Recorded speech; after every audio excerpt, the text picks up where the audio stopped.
hari ini aku bakalan menjawab semua Q&A dari Instagram yang udah aku kumpulin dan aku rangkum karena beberapa pertanyaan sama ataupun satu sama lain berkaitan. Sekarang aku ada di halaman asrama. Aku mau nyari lagi taman yang nyaman untuk merekam video. Jadi ikutin terus videonya sampai akhir. And don't forget to subscribe and leave your comment below. Sekarang kita lagi ada di taman asrama, tapi karena lagi ada pemotongan rumput sebelum jatuh daunnya karena fall, jadi mereka bersihin duluan. Ada dinas dari Indonesia yang lagi berolahraga sore. Ini taman asramanya.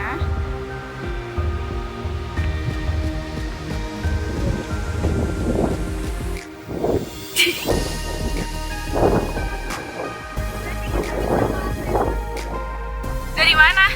Oh, bisa. Ya, bisa. Harusnya ya.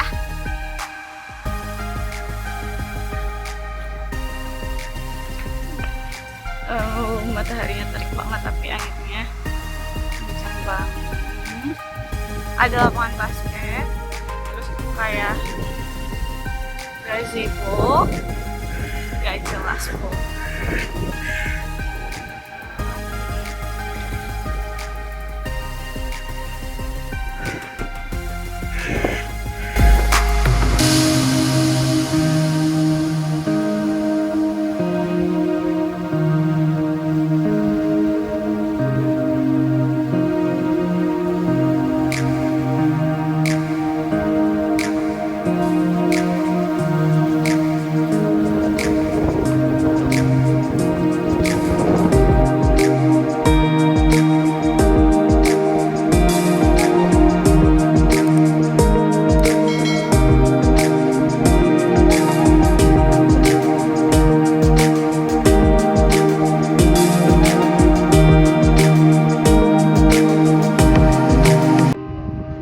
Nah, teman-teman, yang ini tepat di samping asramaku, itu asramaku, dan video sebelumnya aku rekamannya di sini, video yang prolog.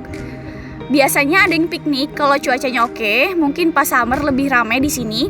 Tapi sekarang juga ramai sama anak-anak sekolah biasanya ketika waktu istirahat, karena di depannya ada middle school, jadi ketika waktu istirahat atau snack time mereka ramai banget di sini gitu.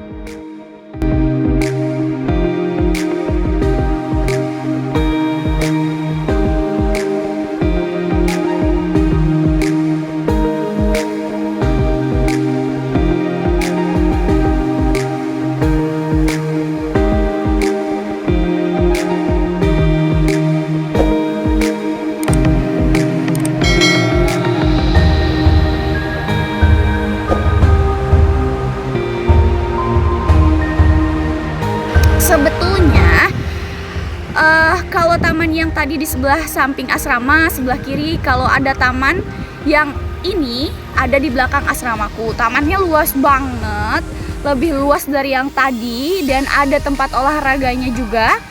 Lumayan sepi buat rekaman video, tapi ya kayaknya kita rekaman di sini. Kita lihat, yuk ke sana.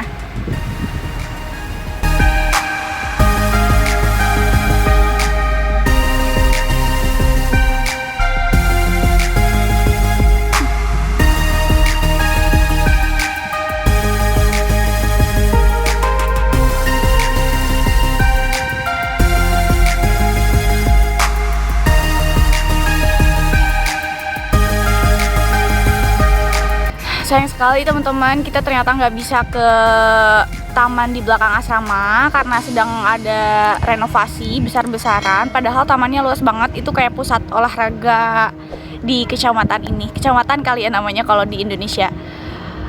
Jadi kita langsung aja ngejawab pertanyaan yang udah masuk lewat Instagram. Ya, bismillahirrahmanirrahim, semoga aku bisa jawabnya ya. Oke, pertanyaan pertama, setelah dinyatakan lulus, apa saja yang dilakukan untuk bisa berangkat ke Turki? Pertama, bikin paspor tentunya, udah pasti ya. Alhamdulillah aku udah bikin paspor cukup lama, sekitar tahun 2019 sebelum negara api menyerang alias COVID-19. Nah, yang kedua itu legalisasi dokumen yang akan dibawa ke luar negeri. Legalisasinya di Kemenkumham, Kemenlu, kemudian dibawa ke Kedubes untuk dilegalisasi juga. Nah, ketika kita akan pergi ke luar negeri dalam waktu yang cukup lama, maka dokumen yang akan kita bawa harus terlebih dahulu dilegalisasi. Misalnya, kasusku itu kan mau kuliah, maka yang dilegalisasi itu seperti ijazah S1 dan transkripnya yang sudah diterjemahkan ke dalam bahasa Inggris. Kemudian yang ketiga, membuat visa sesuai negara tujuan dan sesuai jenis visanya. Misalnya kalau aku berarti membuat visa pelajar di Kedubes Turki. Visa itu banyak jenisnya ya, ada visa wisata, visa kerja, visa bisnis, visa pelajar, dan lain-lain. Setiap jenisnya harganya berbeda teman-teman, tapi kalau aku biaya pembuatan visanya ditanggung oleh pihak beasiswa. Mungkin kalau secara umum kayak gitu sih persiapan ke luar negeri, tapi beberapa mungkin ada tambahan sesuai kondisi seperti penerbangan saat pandemi, dan misal proses keberangkatanku sebagai penerima beasiswa mungkin akan dibahas lain kali di video yang berbeda, karena proses keberangkatannya cukup menghabiskan waktu dan tenaga, tapi ya alhamdulillah semuanya bisa dilancarkan. Oke, sekarang pertanyaan kedua, kenapa memilih Turki untuk belajar? Tentu aja hasil pertimbangan dari A sampai Z ya. Aku kayak sampai bikin SWOT tentang Turki sejak tahun 2015. Bayangin teman-teman berapa tahun sampai sekarang. Ya, mempertimbangkan banyak hal, baik dari dalam diri aku sendiri maupun dari luar, faktor dari luar.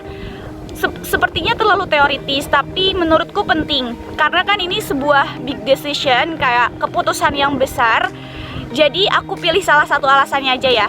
Karena menurutku Turki cocok sebagai lapangan penelitianku sesuai dengan jurusan yang akan aku ambil di sana, di sini. Sebagai negara dua benua dan pusat peradaban Islam, harusnya aku bisa belajar banyak hal dari sini, ilmu pengetahuan baru dari Turki. Insya Allah, amin ya Allah ya rabbal alamin. Oke, kemudian pertanyaan selanjutnya, pertanyaan berapa ya? Ketiga. Oke, Kak Nazi, susah enggak adaptasi di Turki? Alhamdulillah sejauh ini aku ngerasa dimudahkan beradaptasi, baik dengan lingkungan, makanan, suhu, manusia. Mungkin sedikit kesulitan di bahasa karena aku zero Turkish. 2 hari pertama aku sempet kena demam karena cuaca yang dingin banget, angin sih. Mungkin kalian bisa denger ya, ada suara angin karena memang tiap hari anginnya bener-bener anginnya gede gitu. Hari ketiga dan selanjutnya alhamdulillah badanku udah paham dan gak kaget lagi. Padahal aku di rumahku di Indonesia, di Cianjur, udaranya cukup dingin. Kalau pagi itu pasti aku rentan pilek. Di sini alhamdulillah hari ketiga respon badanku sudah oke. Mungkin tentang makanan, sejauh ini aku selalu ngabisin jatah makanku di asrama. Mungkin faktor lapar ya kalau itu. Kemudian untuk culture shock sih memang ada, wajar ya. Tapi sepertinya aku memang tipe orang yang cukup gampang beradaptasi dengan lingkungan baru, karena memang sejak SMA pindah-pindah wilayah tinggal gitu. Oke, berkaitan dengan makanan, pertanyaan selanjutnya, makanan apa yang paling enak di Turki? Dan karena sih wisata kuliner dong. Oke, sebagai pecinta kuliner, aku sih udah berniat ya mau kuliner. Cuman untuk saat ini aku belum tahu yang paling enak apa, karena masih proses nyicip satu persatu. Dan bagiku tetap aja makanan Indonesia yang paling top. Ini juga berkaitan sama pertanyaan selanjutnya, makanan apa yang dikangenin dari Indonesia? Aku kangen sama nasi liwet dan kawan-kawannya, sambal, lalapan, ikan asin. Apalagi lagi musim dingin kayak gini enak banget ya bakso aci gitu. Kalau daging, segala daging Turki itu emang tempatnya, alias kualitas dagingnya di sini emang top dan banyak banget gitu. Oke, pertanyaan selanjutnya, Kak, belanja bulanan di Turki mahal gak? Tergantung sih, tergantung. Kalau belanja bulanannya seperti makanan, sayur, buah itu cenderung murah. Hair care lumayan murah, tapi mostly kayak body care, skin care itu mahal. Kemudian untuk clothing itu murah. Elektronik mahal banget. Nanti kita insya Allah ya bikin video grocery shopping. Aku sekaligus aja ya mungkin jawab tentang brand clothing yang mahal di Indonesia tapi murah di Turki. Iya betul, di sini emang lebih murah, terlebih ketika kemarin lira menurun. Kabarnya kemarin orang-orang kayak serbu outlet seperti Alfie, Hermes kayak gitu-gitu dan sebagainya teman-temannya. Tapi kalau dihitung-hitung ke rupiah sih jatuhnya sama aja ya, nggak beda jauh. Ada yang terdekat dari asramaku namanya Emar Square. Itu mall yang gede banget sampai aku ngerasa kakiku mau potong jalan-jalan di situ gitu, dan isinya bener-bener brand internasional doang. Tapi aku nggak lihat Indirim alias diskon di situ, jadi ya udah aku cuman mampir aja gitu. Oke, pertanyaan selanjutnya, kuliahnya pakai bahasa apa? Terus masih berkaitan juga nih, tesisnya bahasa apa? Kuliahku nanti pakai bahasa Turki karena aku pilih programnya berbahasa Turki. Sebenarnya bisa kok pilih programnya berbahasa Inggris atau Arab, tapi aku ya tantangan baru insya Allah gitu. Tentunya tesis juga pakai bahasa Turki ya, karena kuliahnya pakai bahasa Turki, tesisnya pakai bahasa Turki. Tapi katanya kalau kita nego mau pakai bahasa Inggris ke profesornya kadang dibolehin. Intinya kalau tesis mungkin harus banyak berkonsultasi dan negosiasi ke profesornya kali ya. Tapi so far sih aku nggak pernah dengar yang ngambil program bahasa Turki tesisnya bahasa lain gitu. Kebanyakan bahasa Turki juga gitu. Oke, next. Beasiswanya sama asrama nggak? Jawabannya iya. Asrama ditanggung oleh beasiswa. Di asrama kita dapat makan 2 kali, breakfast sama dinner. Dan pertanyaan selanjutnya, Kak, beasiswa ini harus bisa bahasa Inggris nggak?